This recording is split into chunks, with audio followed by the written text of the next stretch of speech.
देख रहे हैं Aliza health and beauty tips. आज मैं आपके लिए बहुत ही अमेजिंग सी रेमेडी लेके आई हूँ। आज मैं आपको बताऊंगी कि आप कैसे इन दो चीज़ों से अपने वजन को कम कर सकते हैं। जी हाँ फ्रेंड्स, लेमन जो है वो बहुत ही ज़्यादा इफेक्टिव है हमारे वजन को कम करने के लिए। शहद जो है वो आपको पता है किसे आप गर्म पानी में पीने से आपका जो वजन है कम हो जाएगा। अगर आप अपने वजन को तेज़ी से कम करना चाहते हैं तो आप जैसे मैं आज आपको अपनी वीडियो में अपनी रेमेडी में बताऊंगी वैसा ही तरीका आप यूज़ कीजिएगा। 5 दिन में आपका जो वजन है वो कम होना स्टार्ट हो जाएगा। तो चलिए फ्रेंड्स, इस रेमेडी को बताना स्टार्ट करते हैं, पर उससे पहले फ्रेंड्स, मेरे इस चैनल को सब्सक्राइब कर लें और साथ ही बेल आइकन को क्लिक कर दें ताकि मेरी आने वाली हर नई वीडियो सबसे पहले आप तक पहुंचती रहे।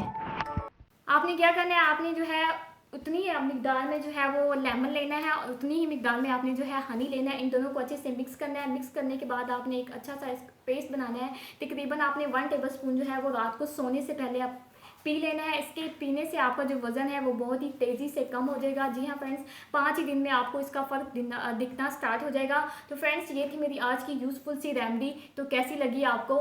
तो फ्रेंड्स, मेरे चैनल को लाइक करें, शेयर करें और कमेंट करें और साथ ही बेल आइकन पर क्लिक करना मत भूलें। मिलती हूँ नेक्स्ट वीडियो में, तब तक के लिए अल्लाह हाफिज़।